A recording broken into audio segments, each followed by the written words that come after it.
everyone, and good afternoon. It's a beautiful day. It's a Friday. We are approaching the end of the week. I'm sure everyone is in very high spirit because weekends and Friday always bring some kind of relief from the busy schedules that we all have during the week. You are most welcome. Once again, my name is Ronald Mugwanya. I'm a training and partnerships executive at the Uganda Institute of Banking and Financial Services. I welcome you all to our third webinar in a series that's going to be, Jemima second is telling me it's a morning. It's afternoon already here in East Africa Standard Time. Thank you for that, Jemima. You are most welcome to our third webinar series in our Banking and Financial Services Awareness Month. It's a whole month that's running, courtesy of strategic partners and different members from the Banking and Financial Services fraternity. I want to introduce our strategic partners being the Bank of Uganda, Financial Sector Deepening Uganda, our platinum sponsor, Bank of Africa, and a number of sponsors from different commercial banks within the country, Stanbic, Equity, Centenary, KCB, and so many others, to mention just a few. It's a very important month indeed, considering the environment that we have run for most of the year. Many people have suffered loss of employment. Others have suffered salary cuts. Many people have seen the challenges that have come with living financially careless lives. I want to say financially careless because at least every one of us has an opportunity to do a bit of savings, but for one reason or another, we probably don't choose to be financially prudent. So the repercussions have been felt. That's why we are running the Banking and Financial Services Awareness Month as a means of promoting financial inclusion for everyone across the board. It's an educational month where we engage with participants regarding the different pillars of financial literacy as set out in the Bank of Uganda Financial Literacy Strategy. I said this is the third webinar, meaning we have had 1 and 2 already. In our first webinar, we had discussions from Miranda Bagine Musoke. She took us through how do you become better at saving. Miranda was or is the head of personal banking at DFCU Bank. We had a very, very wonderful and insightful discussion. And for me, the key takeaways, things that stood out from that dialogue were, individuals have to be, we have to set savings goals if we really have to succeed at saving, because we realize saving is not an easy task. So saving goals are key if we are going to succeed in that area. Secondly, and lastly, for the lessons that stood out for me is being intentional about saving. You have to be clear in as far as why you've got to save. On the second webinar, we had, the second webinar was held yesterday, and our panelist was none other than Joan Mugenzi, the CEO for Imagine Me Africa, and she took us through how do you become an entrepreneur through savings. How do you become an entrepreneur through savings? And with Joan, the key takeaways or the things that stood out for me were charity as being key. Joan discussed personal financial management. So the key things which stood out were charity, charity or giving as a means of, charity being key to personal financial management. Being mean is by no means acceptable. Then we also talked about financial leakages. How do you leak money? How do you lose money without even knowing? She noted that in most of the time we spend money, but we don't even realize we're spending money or we're losing money but we just keep wasting money. The different participants on call, highlighted so many other areas in which they were leaking money.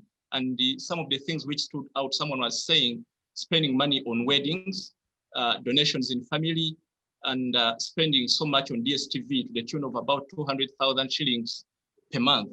That was a leakage that someone identified. Now, we open the page over to today's webinar, where we're going to be discussing savings as a tool to entrepreneurship, a story of kinder care. Now, before we go into the topic for today, we are discussing a very pertinent issue, actually two pertinent issues in one, which is entrepreneurship and savings. Both of these things are really difficult. Governments all over the world are empowering their young people and their populations to embrace entrepreneurship as a means of fighting unemployment. The song has been sung, but there are few people singing to that music. And we ask the question, why is that the case? Statistics are alarming regarding the rate of failure or the rate of turnover for entrepreneurial. If you open the statistics or the research and the reportings or the reports that have been made, you'll really be surprised. Some reports indicate that somewhere up to 50% of all businesses that open within one particular year will not live to see their first anniversary. And if there are any that survive the first anniversary mark, very few will live past the 5-year mark. So you can see that indeed there are so many challenges regarding entrepreneurship. And that's why we have to discuss it now. And we want to see how savings can play a role in that particular area. Having said that, I want to, at this moment, invite our panelists for today.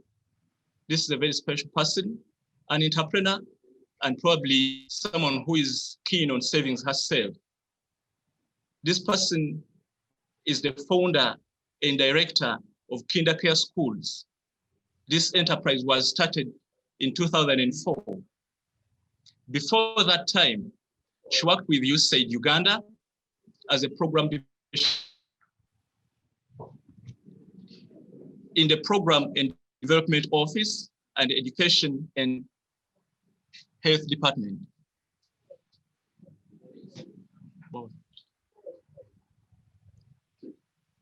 Before that, again, before USAID,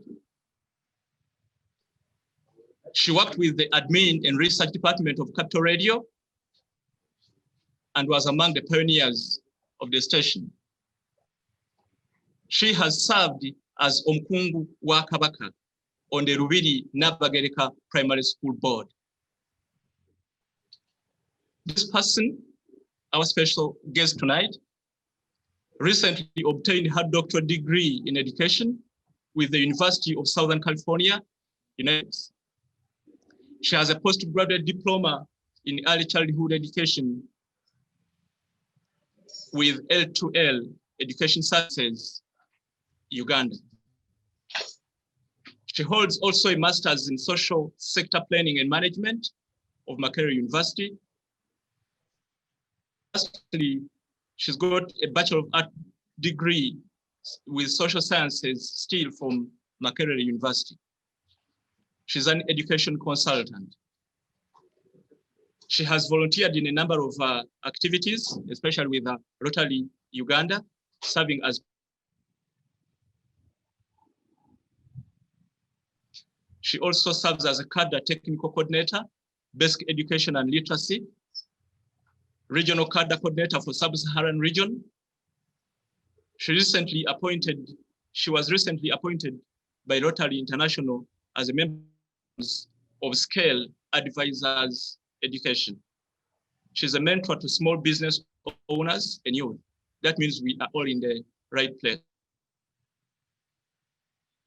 Children, learning, writing and reading, arts, special do-it-yourself projects,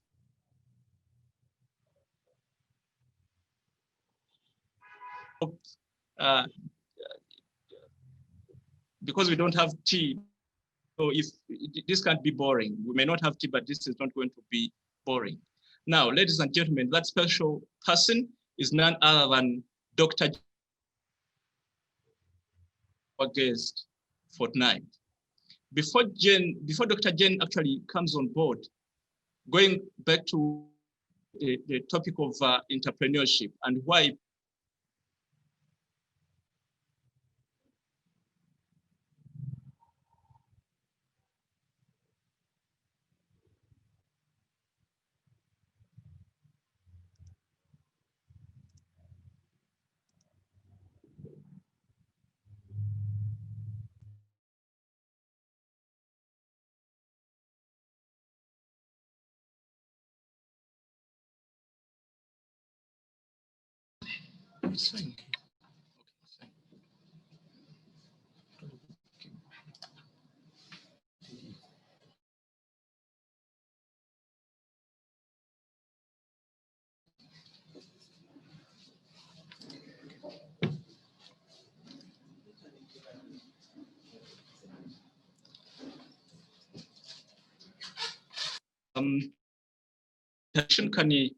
am I loud and clear now? Yes, I was still going through the issue of entrepreneurship.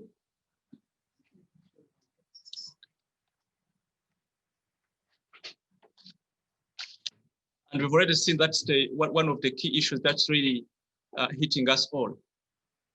I will leave it now to our special guest to, but before our special guest comes on board, we've got a small poll because we're talking about entrepreneurship and we want to, understand what's really happening around the area of entrepreneurship. Before we invite our panelists to take it up, I will invite my colleague, Derek, to bring up a poll regarding entrepreneurship. Just complete that, and it's going to be about just 1 minute, maximum 1 minute. We should be able to finish up with the poll. It's already on your screens.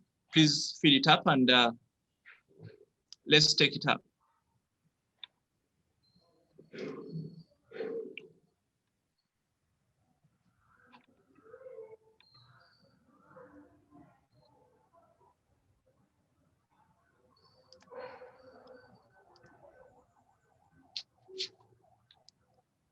People, please talk to me. We are seeing the poll. Is everyone seeing the poll? Has it appeared on your screen?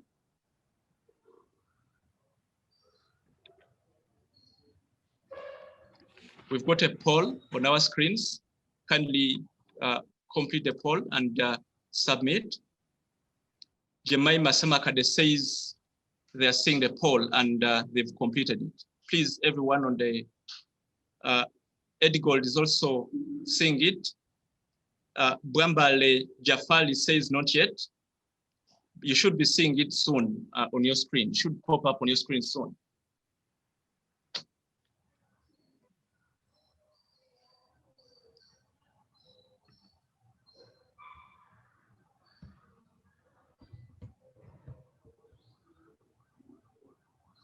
We still need to see more responses from the participants. Please complete the poll quickly and submit. It's a very simple online exercise and it should take us less than a minute so we can invite our panelists.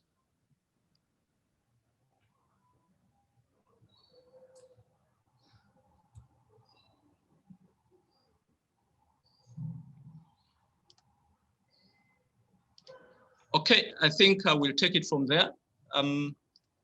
Many people are saying they've already submitted a poll. Now, if we've already submitted a poll, please allow me to invite our panelists for tonight. Dr. Jane Francis Nakato, you are most welcome. Please take the floor.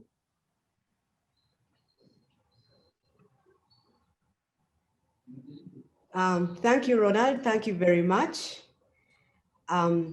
Friends, thank you for taking off your time to join us. Special thank you to Goretti Masade for inviting me on behalf of the Uganda Institute of Banking. I'm really honored to be talking to you. And as a teacher, I prefer that, you know, it's a conversation. I don't have 100% answers, but I am really, really happy to share with you my journey and my experience since 2003. So KinderCare started in 2004, but the journey started in 2003. And let me tell you, this is something I was procrastinating about for some time. I had wanted to start a business, and I knew I wanted to start a school.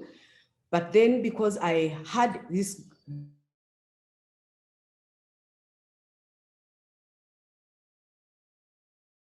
very good job, I was in my comfort, you know, everything was good. So I kept on postponing until one time when I was in USAID, we got a boss, and I'll never forget his name. I'll never forget him. His name was John Wooten. He came and he said in our department that he was going to fire all of us. And he said, if you want your job back, you're going to have to reapply for it. So he said, you guys are not, you're throwing your weight around, you're comfortable, you're not doing enough, blah, blah. And he said, I'm firing all of you. So for me, it was a wake-up call. Suddenly, you're going from being very comfortable where you are to being unemployed. And I wasn't prepared at all. So I remember talking to my colleague, Daniel Damulira. Daniel was my colleague, and people in the banking section or in the schools, you probably know him. He's the director of St. Mark's College, Namagoma. So I told Daniel, what should we do? At that time, Daniel had already started St. Mark. And you know, the rest of us were really comfortable. We had a good salary. So Daniel said, I'm not reapplying for my job. I said, what? He said, I'm not. And those days with USAID, if they fired you, you'd get all your money. But if you resigned, you would lose some of your money. So we were really very reluctant to resign. But if they fired you, it was sort of a good thing in a way, because we were looking at the money. You'd get all your money.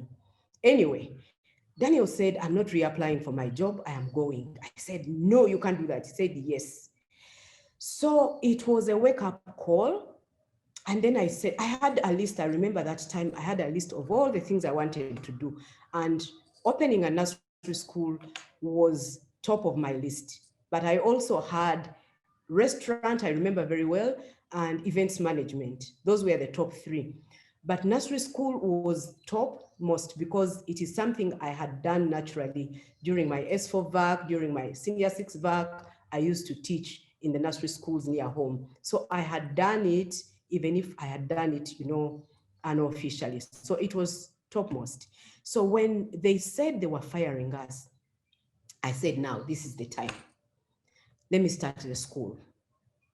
So I started looking for a business plan. And I remember purchasing one online, even then back in 2003, for $50.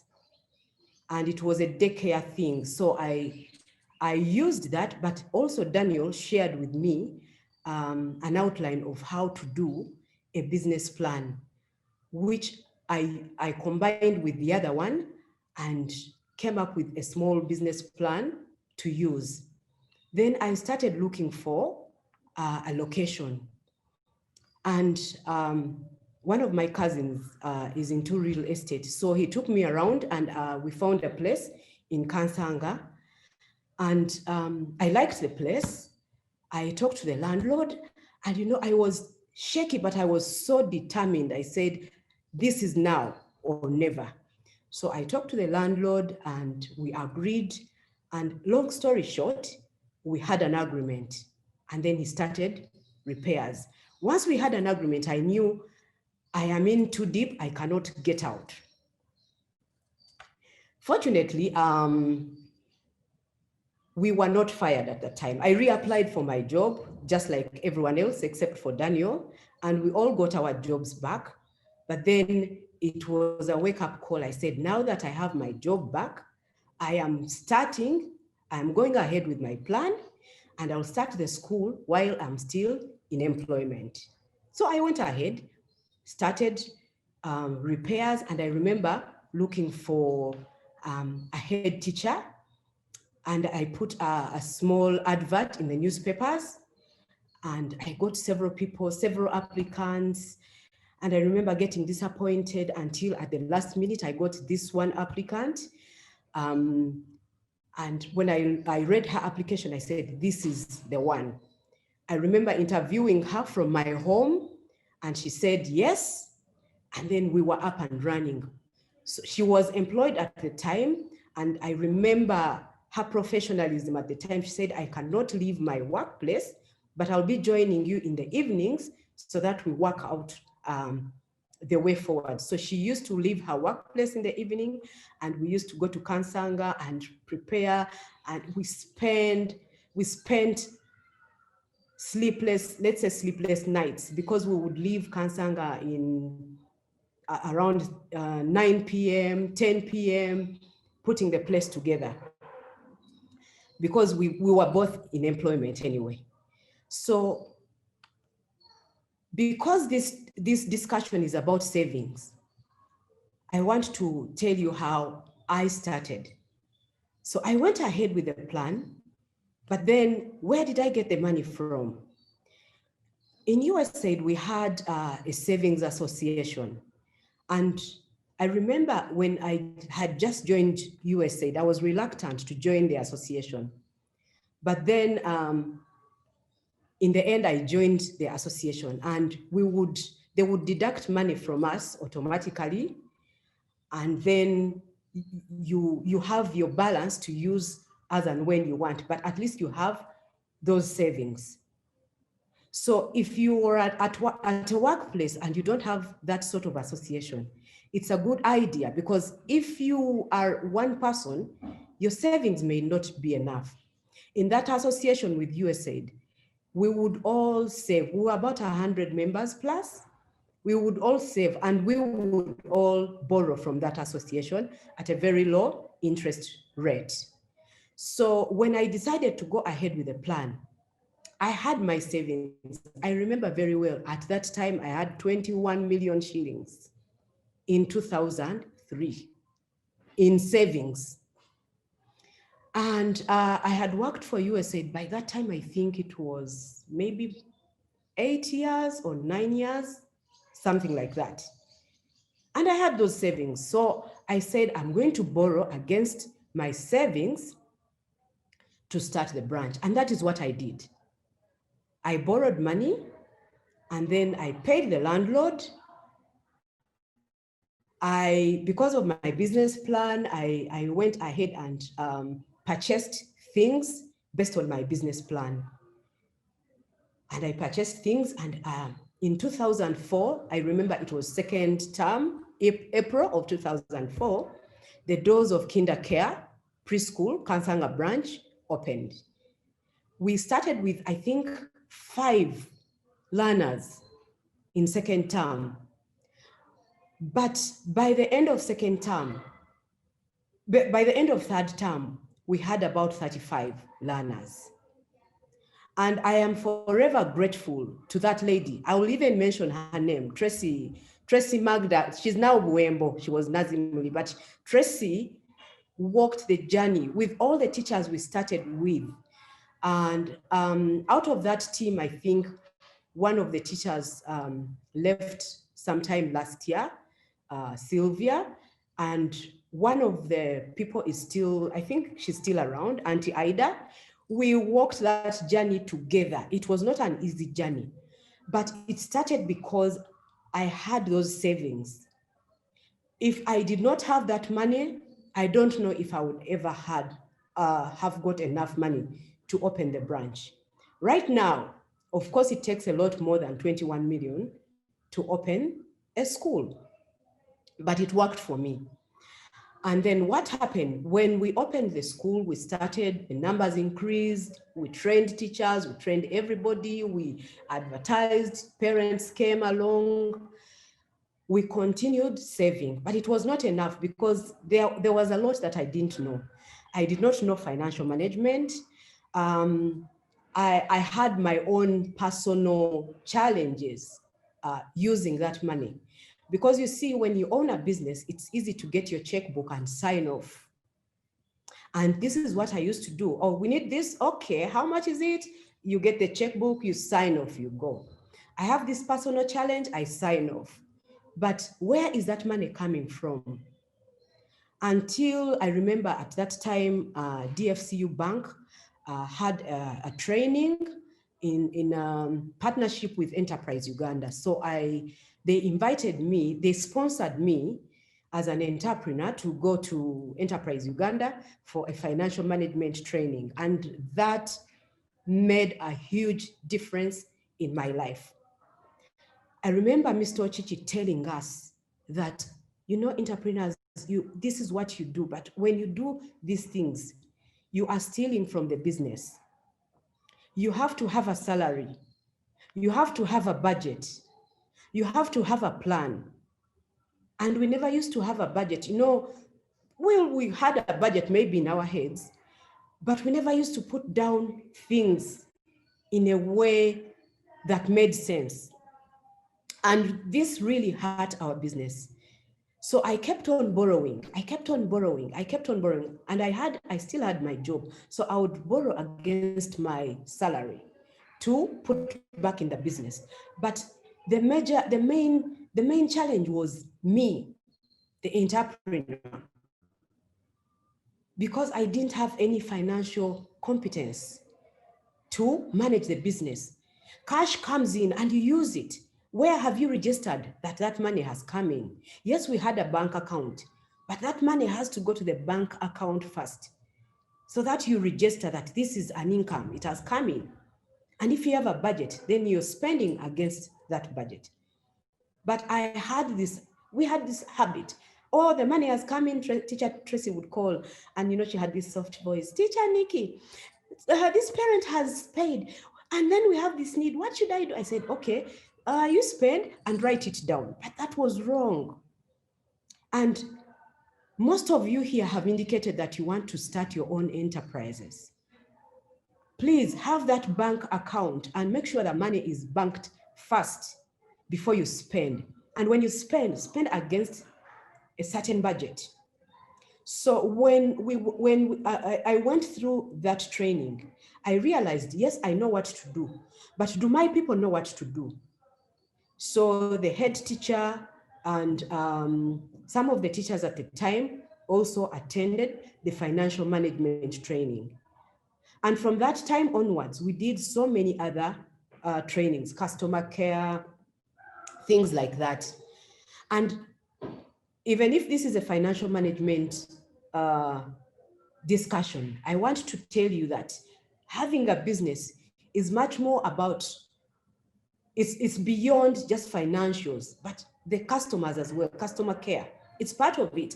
How do you treat your clients? How do you treat your customers? You may have all the money in the banks, but if your customers are treated poorly, then they will vote with their feet and leave you.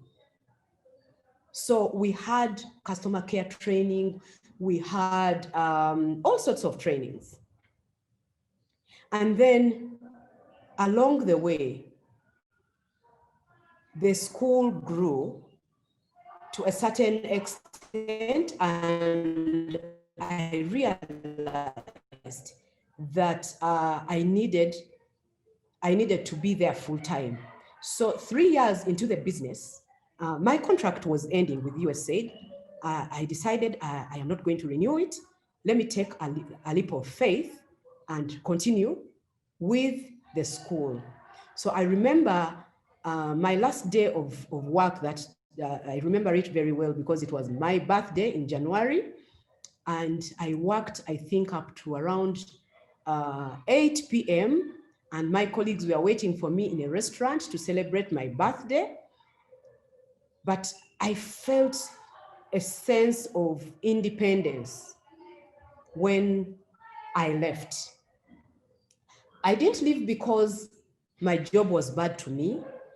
I still loved my job because it was really paying me well. But then the school was also growing and it needed my attention. So when I left, I got my retirement package. And with my retirement package, which was also another form of saving, I opened a branch in Bukoto. So our second branch was born. And our second branch took off very quickly because we had made a name then. People knew about us by then. So that branch opened and we were better off, slightly better off, I should say, but we were still learning a lot of things and we were still making our mistakes, but it took off. And so 11 years of service with USAID came to a stop on 31st January 2000, I think it was 2006. And so I started the journey full-time with KinderCare. Long story short, the branch did well. And in Bugolobi, I was not planning to open a third branch, but I was approached by the person who had a branch where we are now in Bugolobi, and she wanted to sell out. So I looked at the location, it was a good location. The business made sense. I made my calculations. Now I was far more informed financially, and I said it makes sense. I bought her out, and the Bugolobi branch opened, and I think it was in 2010, the Bugolobi branch opened. But again, where did that money come from?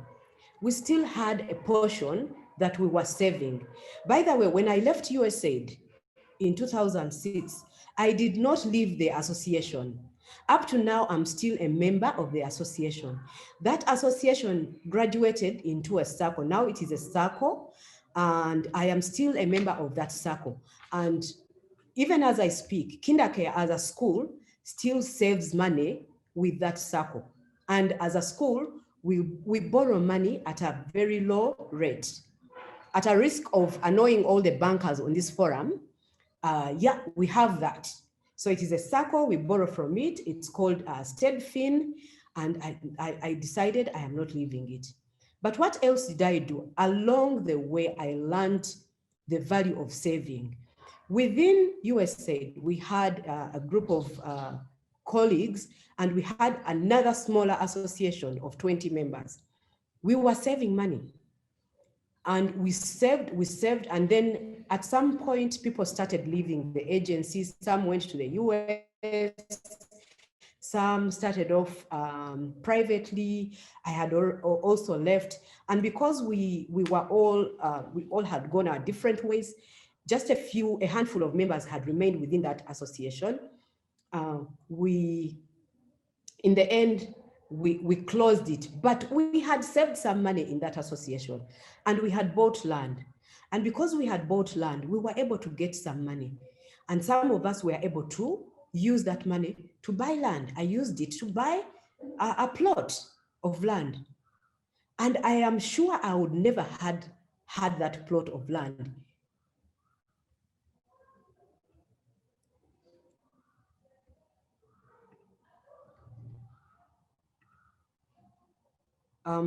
Hello, I hope I'm still there.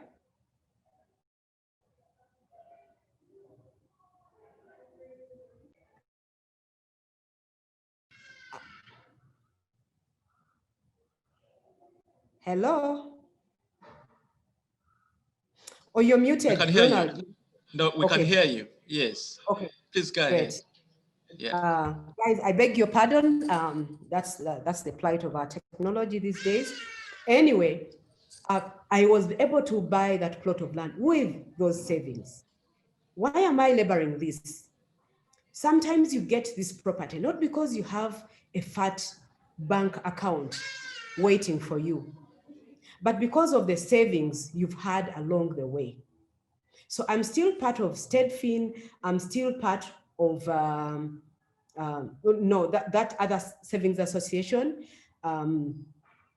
was disintegrated. But I am part of another amazing savings association, Heritage. And I hope members of Heritage are on this forum today. Why? Because I still believe in the power of saving. And I believe in the power of coming together. People have been able to do big things with their savings. And before I left USAID, I must share this with you. USAID Nairobi had a savings association. And I remember they used their money to buy property. Those guys must be billionaire in dollars right now as I speak. Because I remember in USAID when we were still, battling with what to do with the money. Should we buy land? Should we buy this? Those guys were way ahead of us. And they are still there. They have property in very, very prime locations. Why? They came together and saved that money together. So in Uganda, we have this thing of kano kange, kasente kange, I will save as me, Jane Francis Nakato. But that might not take you very far. If you're part of a savings association, you can go far. As long as you trust each other, you can go very far. You put money together and then you decide what to do with the money. So that is what we do with Heritage. Last week, on Thursday, the school owners, school entrepreneurs, school proprietors came together, private school entrepreneurs came together to establish a circle. And that circle is targeting school owners. So if you're on this forum and you're a school owner and you're not yet part of that circle, get in touch with me. I would like to introduce you to that very esteemed group. And I should say esteemed because these people are very passionate about saving. So last Thursday, they launched that association as well. And it is targeting schools. Why? Because in future, schools can tap into that association to be able to borrow, because as schools, we have large budgets. So we need money all the time. But I know we will be able to attract our teachers as well. The pandemic happened. It surprised so many of us, disabled so many of us, including us who probably had savings. Our savings got depleted because we were not prepared. But do you have that sort of insurance that prepares you for things like the pandemic? Maybe it's time we thought about that. It was an eye-opener. For most of us school owners, we have not worked for how many, 7, 8 months? But some of the schools have survived because they had those sort of savings. Some of the schools closed. Many businesses have closed. But if you have that sort of insurance, it can help you in those times. So friends, this is not a joke. We need to think about saving for the future. I mentor youth and I mentor people. I shared, I think in my introduction, they shared that. And I've talked to my nieces and nephews and my children, and they know that. Those ones who started working like 2 years ago, I have talked to them and told them, they told us, I remember Mr. Chichi telling us, start saving for your retirement the day you are employed. Day one. I remember they told us that and we laughed it off. We were in our 20s. We thought we were young. Now we have made 50. What have we done? Before you know it, you are 50 years old. But do your math right now. Get a calculator. if you're 20 something, if you saved, let's say, 50,000 shillings per month, every single month for 30 years, how much would that be? How much would that be when you make 50 years? Simple math. And sometimes we think that saving money on our salary account is saving. No, it is not. If I showed you my salary account now, it might be in red. But have that other account that you do not easily access and save. Put away something, even if it is 10,000 shillings, it is better. There's this little book that I read, and I am going to ask you kindly to read that book. It's called The Richest Man in Babylon. There are so many lessons to learn from that book. It is a small, tiny book like this, The Richest Man in Babylon. It teaches us how to save. Does that mean we don't have debts? No, we have debts. We are up to here in debt. But then how do you manage your debt? How do you manage your debts? You can plan for them. You can plan for your debts. In your budget, plan for them and save. For us now who run schools, every term,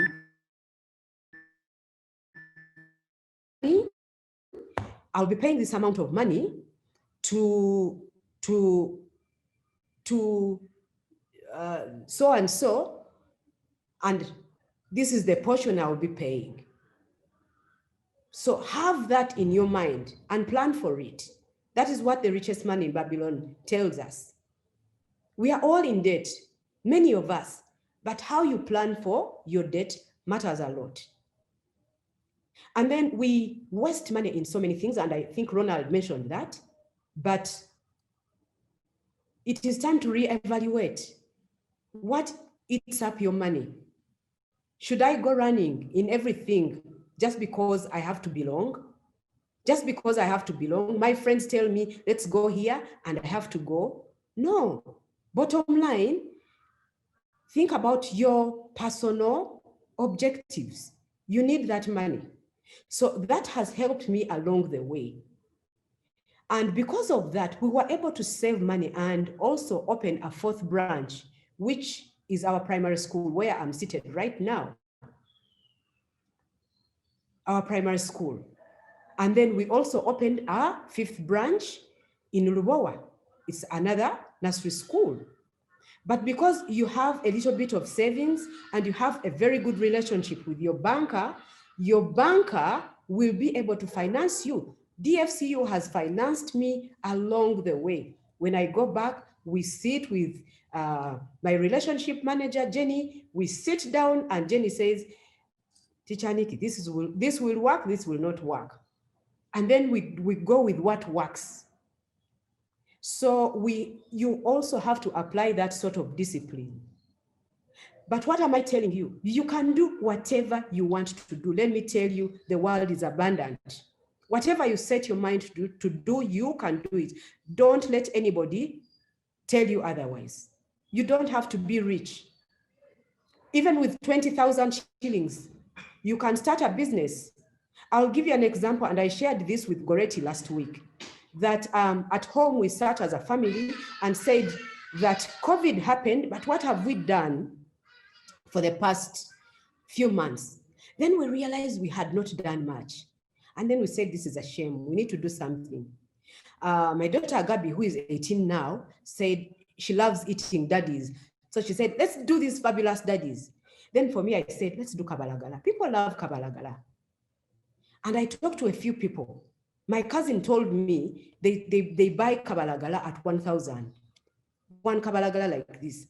Ours is a pack of 15 at 5,000. We started kabalagala.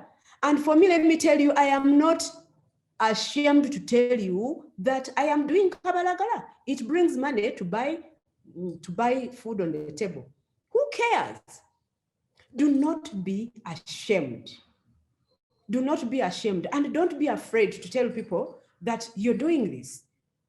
Because let me tell you something, if you are afraid and you think you're big and your ego goes before you, you will remain poor. Oh yes, we have our Kabalagala business, and talk to me afterwards. I'll be happy to send you that Kabalagala. Very nice. I've done Kalango. But guess what? That Kabalagala is bringing in money that we use at home. So I don't have to go into my savings. And guess what? It's family time. We do it together with my children. So think about things. You don't need a lot of money. For the Kabalagala business, I think we used 100,000 as our seed money. So some of us think we need to have a lot of money to start our businesses. No. 50,000 can start you off. 100,000 can start you off. What you need to do is do your small business plan. It can be on a piece of paper like this one. It doesn't matter. It can be on a computer. It can be anywhere. Consult us. We are there. Yeah, I know sometimes we get overwhelmed, but for me, I think I've told myself this is how I give back to the community. If a youth calls me and they want advice, I can advise them as and when I can. So talk to us. We don't claim to be experts, but we have made so many mistakes, and we can tell you that I made a mistake here, I made a mistake here, I am getting out of this mistake here. So I don't know if I've used a lot of time, but I would like to stop here for now so that I invite questions. Over to you, Ronald.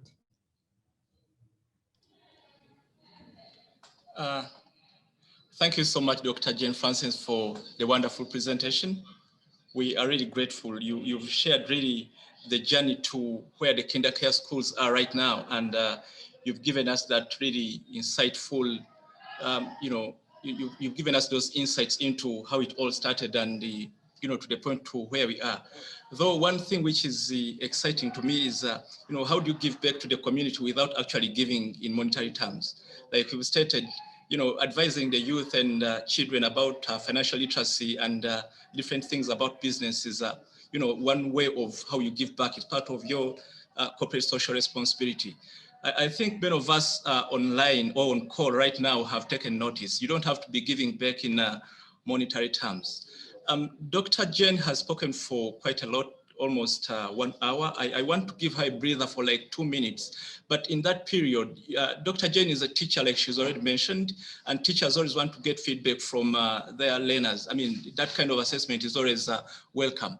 I want to open up the forum. There is a chat. Please chat to us. Tell us the lessons that have stood out from Dr. Jane's presentation. What have you learned? What are the action points? How do you want to move forward from this? Because at the end of the day, we realize that many of us online would love to be entrepreneurs, in some time to come. In just 2 minutes, please talk to us. Let's know, what key lessons have you taken from Dr. Jane's lesson? I will go first because I always love to lead by example. Dr. Jane has mentioned that one of the key, milestones were, that point when she attended Enterprise Uganda for a seminar in entrepreneurship and business leadership. So it gives me the impression that success in entrepreneurship is not necessarily about savings, but also knowledge and the networking and the consulting with the experts. What has the rest of the team had to say? Semaka de Jemima says savings, savings, savings, deliberately focus. That's one of the things Jemima is taking from this. I'm still waiting for, many of the comments that are coming in are just saying thank you, but I need to see lessons. We all appreciate Dr. Jane, but what are you taking from Dr. Jane's presentation? That's what I want to see. And please, participants, if you want to, communicate to us any question, like if you want to ask a question, please, write to us through the Q&A. That's where I want to receive the questions from. Comments and the takeaways, please use the chat.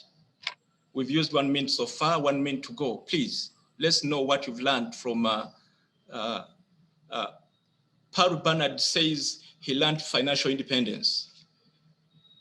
he learned to be financially independent. How he's going to be financially independent, he hasn't mentioned, but that's one of the things that he's talking about. Okay, so Julie Chiwanuka says he's learned to reevaluate the expenditure, what it takes. You know, I've learned to evaluate my expenditure and what takes my money. Carol Mirembe says, I've learned to be part of a savings group to be able to boost investments. I've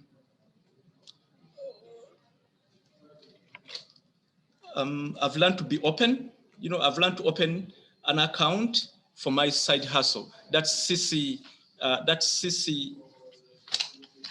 Nachibude. And I've learned that you can start with what you have. You don't have to have so much. That's Alex Biaruhanga. Thank you. Personal objectives. Think about personal objectives and save towards achieving them.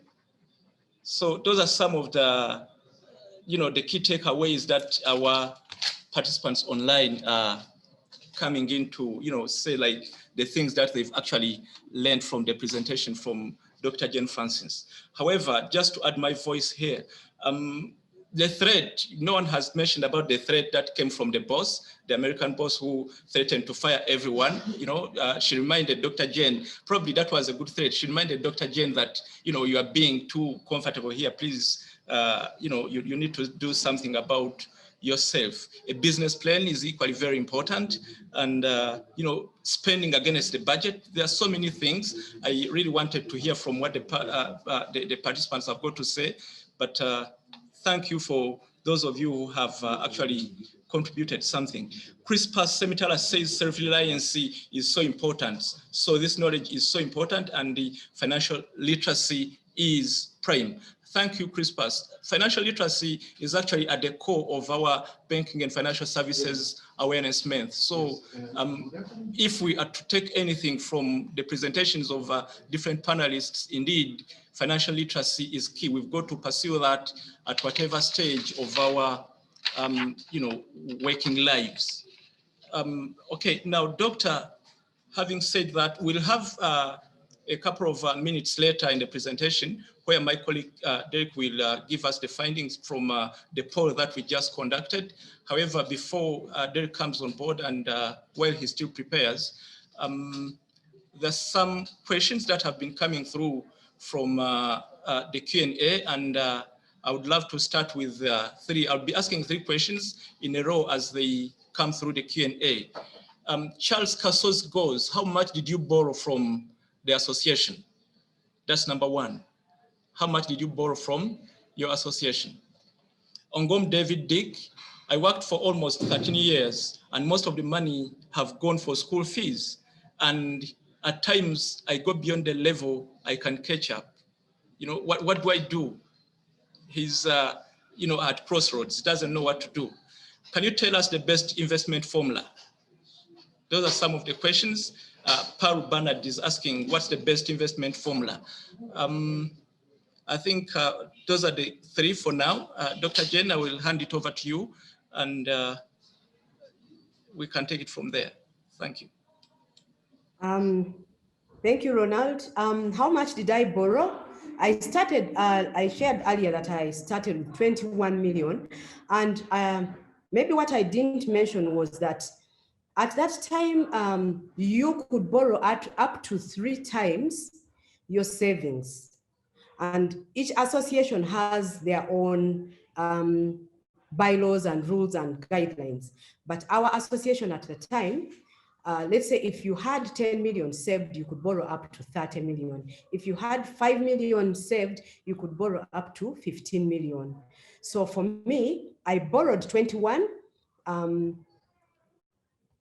million, and that's what started me off. It wasn't enough, but it gave me a good kickstart. But what I borrowed, actually, I should mention, is really irrelevant. The relevant thing is that whatever business you want to do, sit and think through it. That is why the business plan, the simple business plan will help you, because the business plan has guides you through. What is it that I want to do? I want to make kabalagala. Who is my target? Who are my target clients? You list them down. How much money do I need to start?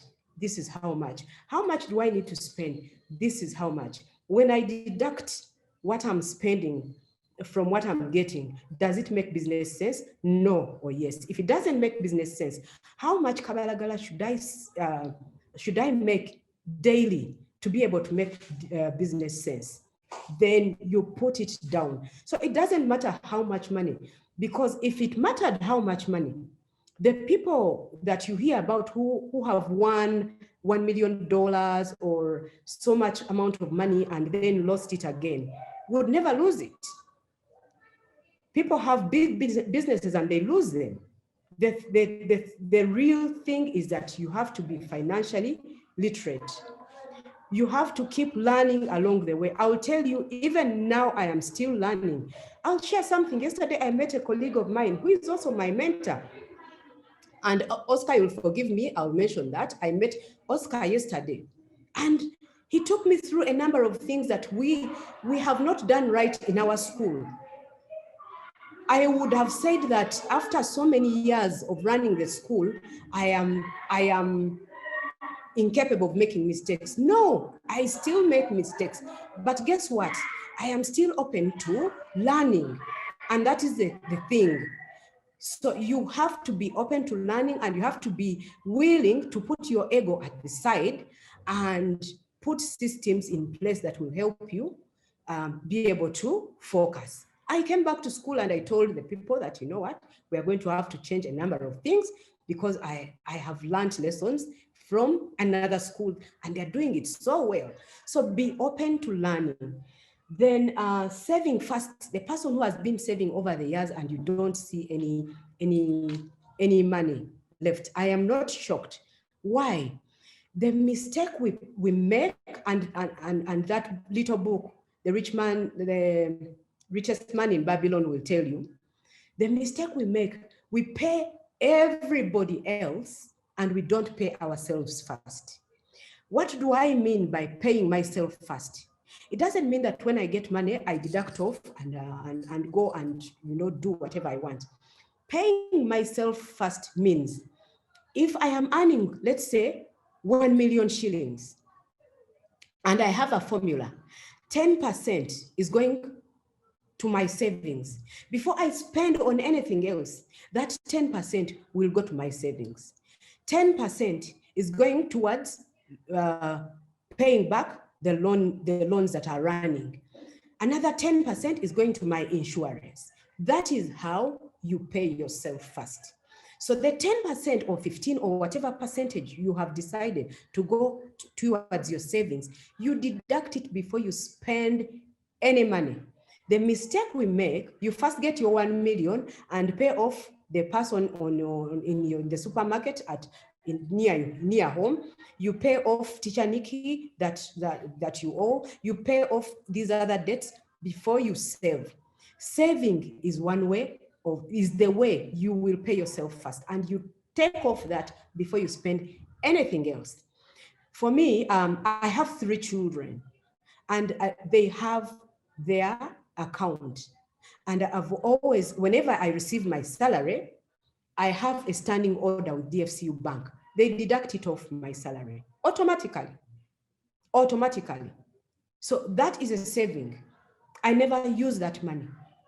I can tell you I used it only once when I was buying a piece of land and I needed a balance, and that money was there and I didn't want to go to the bank to incur interest. So I went to their account and I told Gabby that I am borrowing this money, but it is for a good cause. It is for buying our land. I borrowed it and paid it towards that piece of land. And I don't save much, but I've done it since my firstborn was born 18 years ago. And I've done it religiously. It's automatic. So you don't need to save a lot, but be very, very focused and stick to your guns. Then the best investment formula, again, I don't think I have a formula that is cut out. Everyone is different and every investment is different. But talk to an investment advisor. These days we have so many people to advise us. I'm happy that this forum from Uganda Institute of Banking is taking place. They have people who are advising.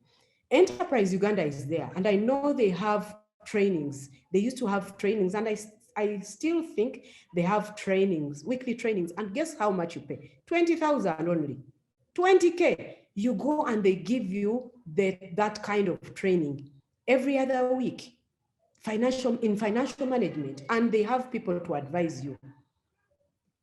Up to now, I can call Mr. Ochichi and say, I want to meet you. There's a time I needed to make an investment. And I called him. I went because he's early. I went early in the morning to see him. And he told me, okay, Nakato, how much money do you have?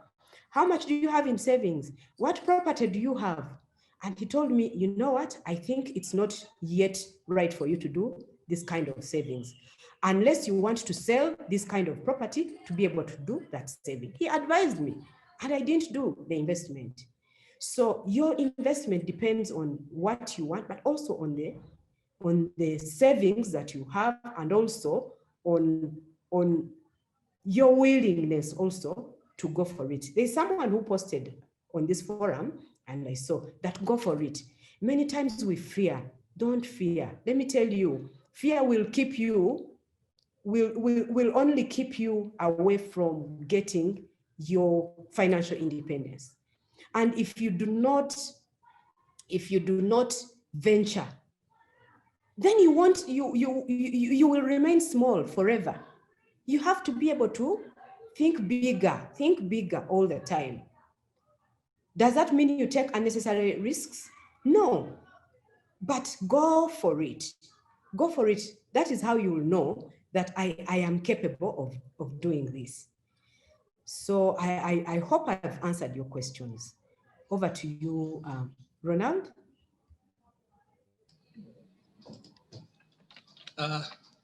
Thank you so much, Jen. Indeed, you have exhausted the kind of answers that people or the participants were expecting.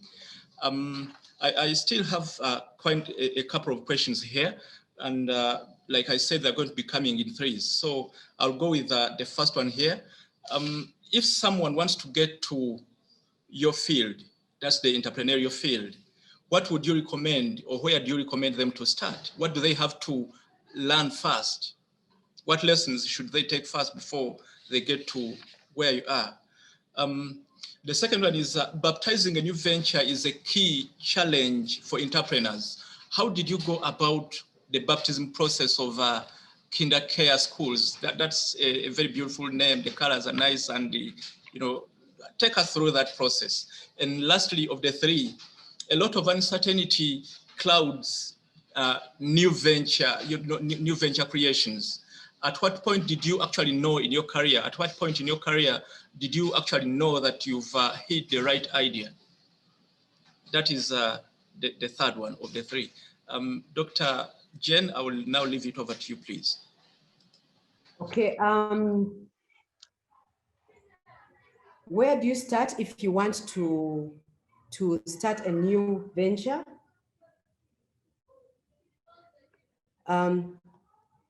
If you want to start a new enterprise, this is something I've been mentioning. Start with a small business plan. The business plan shouldn't mean that go very sophisticated. It is as good. Have you seen the ladies and gentlemen who work in marketplaces? Those people have their pen and their notebook.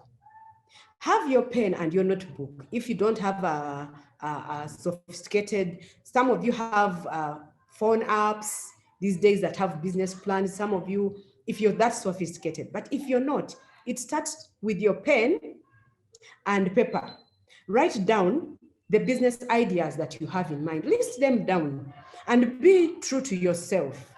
Be true to yourself and say, is this what I want to do? Or am I doing it because so-and-so is doing it? If you're doing it because so-and-so is doing it and they've succeeded in it, then you're going into it for the wrong reason. because the moment you get challenges, and you will get challenges, you give up. But if you go into it because you're passionate about it, even when you get challenges, you will always find ways around it and say, let me overcome these challenges. So the first thing you start is just note down, get that small business plan, a mini business plan. And if in fact, if you Googled business plan, I'm sure you will be able to get an outline. Then it will help you. It has, what is the business you want? How much money do you have? Where is the location of that plan, of that business? How many people do you plan to employ? What is the salary you plan to give them? Things like that. Once you write those things down, they are going to lead you to the next level. Then it will give you, once you list those things down, it will give you an idea how much you're going to charge, what your cost is. I'll share an experience. One of the challenges we had along the way at KinderCare, we used to employ people, and we had a salary scale, but it was not based on anything. Until we sat down and said, no, we have to base this salary scale against against what is going on, do a survey, but two, also against our income.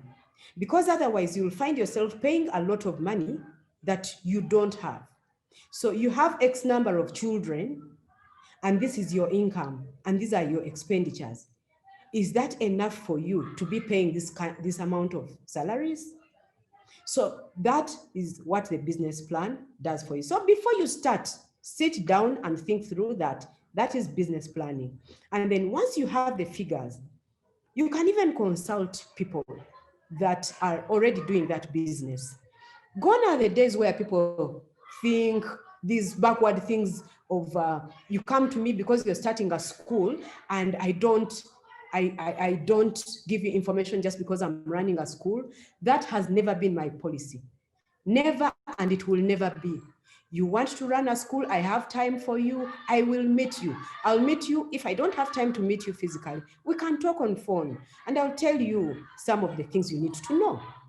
Because I believe that the world is abundant. I say that over and over again. The world is abundant. You will never finish the children in this world, even if you have a school that is as big as heaven. Okay? So there is a share for each and every one of us. If I have a shop, you can have a shop, and the next person can have a shop. So you get together as, let's say, school owners, and get together, discuss the things that challenge you. So this association that I talked about is one of those. It is putting us together to discuss. We have a forum, a private forum for school owners. We go into that forum and discuss things that are challenging us.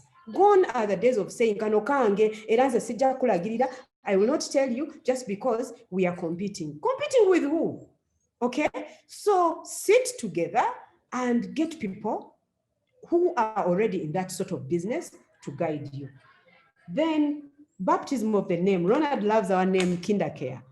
So when I was starting KinderCare, I had a book. I still have that notebook, by the way, somewhere in my office. And that notebook, I'm telling you, was like my Bible. I would wake up in the middle of the night with an idea and write it, because if I didn't write it, the next morning it would be gone. I would have totally forgotten it. So whatever idea came to mind, I would wake up and write it. So I had a list of names, and I started with so many names, and I kept on crossing some names out because some of them didn't make sense. Some of them I discovered they are already schools with those names. Some of them would be a mouthful. So KinderCare came about because it has two elements. Some people actually call it kinder. That was never my intention, but it worked out very well.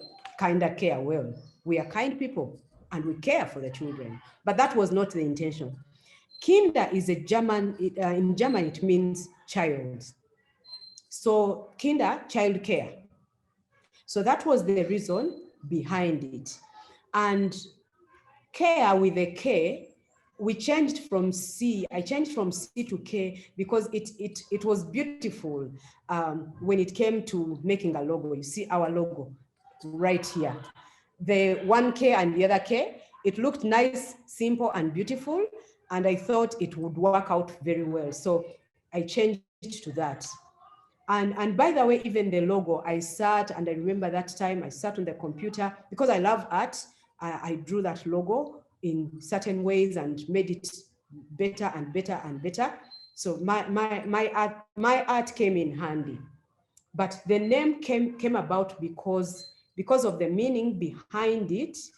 And then I remember consulting someone because at that time it was kinder care, and it had, I forget, but it had something else, and it was going to be a long name. So when I consulted him, he told me, no, just go with kinder care. And that was it.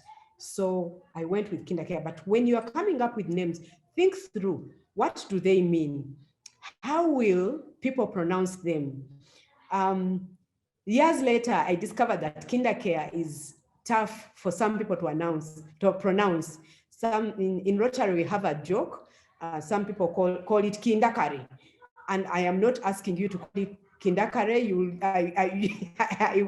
I will be cross with you.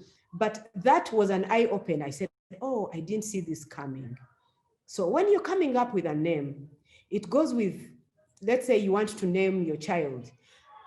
Pick a name that people will not make fun of and will be easy for people to pronounce. Then you said uncertainties.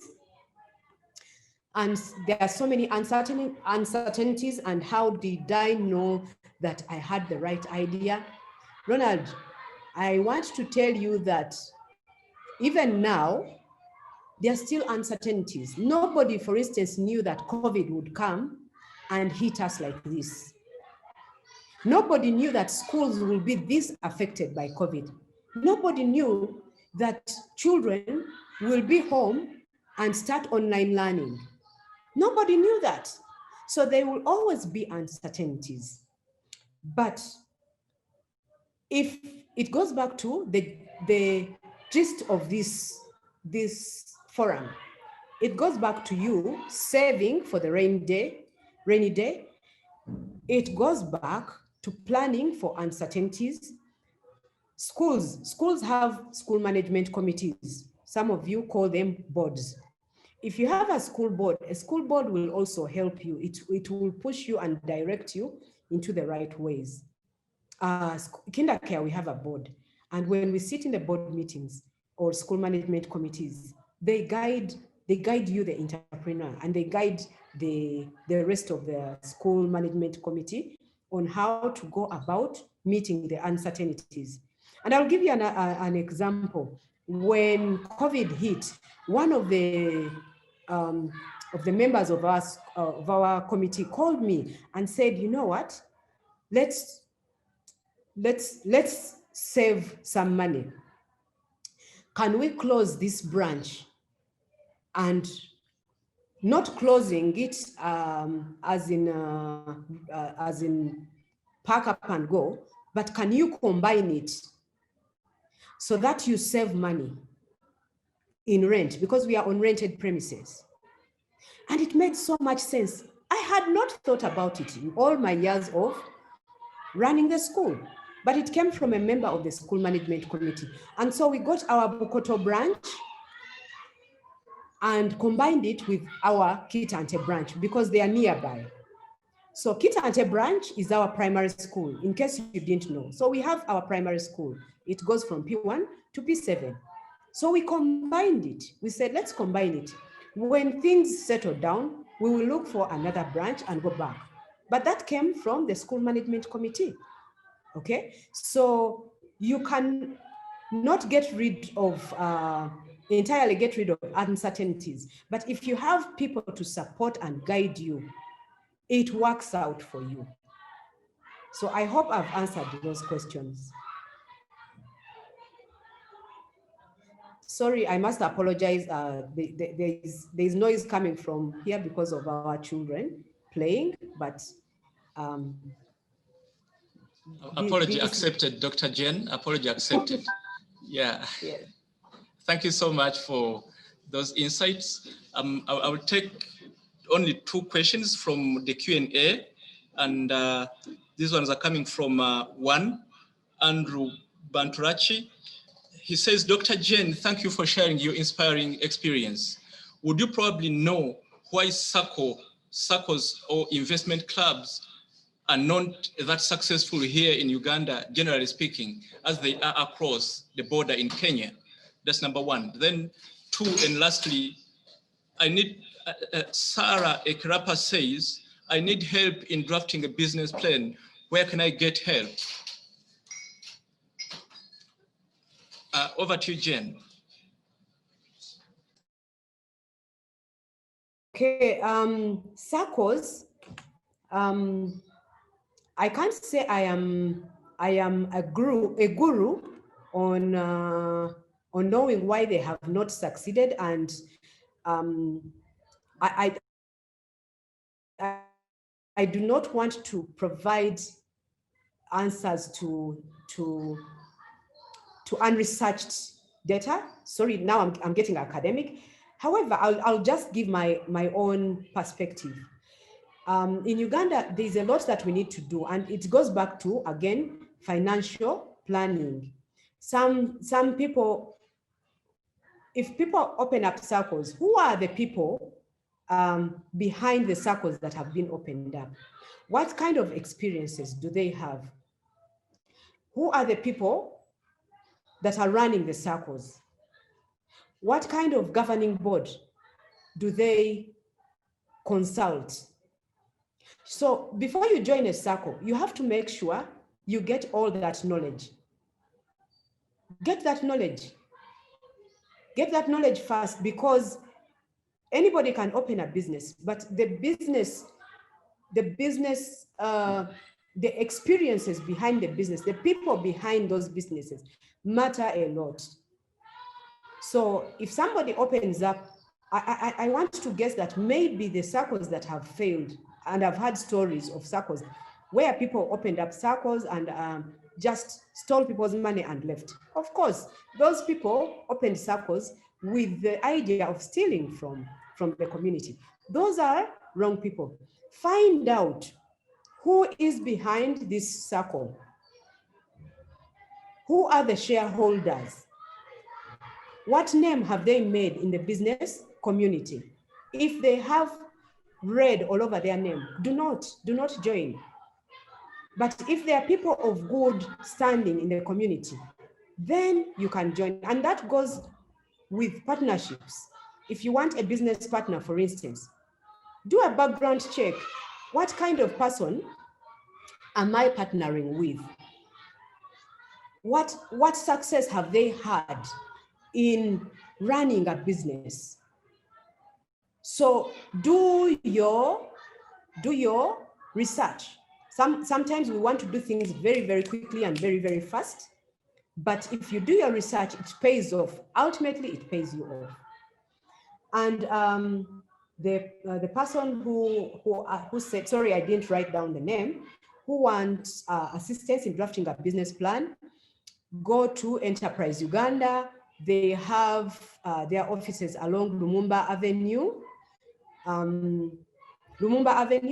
and ask for Enterprise Uganda and ask for them. They will attach you to somebody who will help you be able to draft a business plan. And they will help you probably free of charge, or they will charge you a little fee, maybe like 20,000, but they will be able to guide you along the way. And they don't stop at that. They call you to find out how you're doing. I know even up to now, they call me. How have you fared with COVID? What have you done differently? How can we help you? How can we support you? The support might not be financial, but it can be giving you ideas and knowledge on how to run your business during this trying time. I hope I've answered your questions. Yes, Dr. Jen, the questions have all been successfully and satisfactorily answered. We really appreciate the kind of insight. Now, in the beginning of our webinar, we did run a poll, and I want to request my colleague Derek in the background to share with us the results of the poll. Dr. Jen, do you want to take the audience through the results of the poll? Okay. Please, Derek, please share with us the results of the poll. So the age, 8% are between 15 and 25 years. Let me quickly take a screenshot with your permission. And 25% are between the age of 25 to 35 years. That 25% are within the age of 36 to 45 years. And 42% are 46 plus. That is where I fall. And that is the biggest percentage. And then the second question of the following, what are you? 42% are employed. And then 44% are business owners and employed. So that means they have a business, but they're also still employed, just the way I started. Then only 14% are business owners only. Then number 3 was, if not, are you planning to own one business in the near future? 97% said yes, they plan to own businesses. And that says something about Uganda, and I'm glad about that. 3% said no. Then have you ever sat in a personal finance money or training? 64% said yes, and 36% said no. And that was all.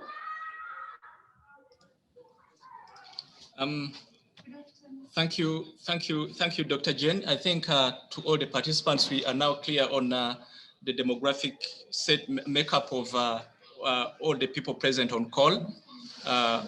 You can see that really the question of savings and entrepreneurship is not something we cannot continue taking lightly. Before I say goodbye to Dr. Jen, I want to invite you still, our dear participants, to another series of to the 4th webinar, or that's going to be conducted tomorrow. That is going to be 8 a.m. in the morning, and the topic is family and money. Remember, we say this is the Banking and Financial Services Awareness. It's the Banking and Financial Services Awareness Month, and we're running these webinars on a daily for the whole of November. We want to get people talking, we want people to get excited, but most importantly, we want to get people taking action in as far as financial wellness is concerned. So don't miss out tomorrow on our webinar, Family and Money. This is a very exciting topic. We want mommy, daddy, and the children to be involved.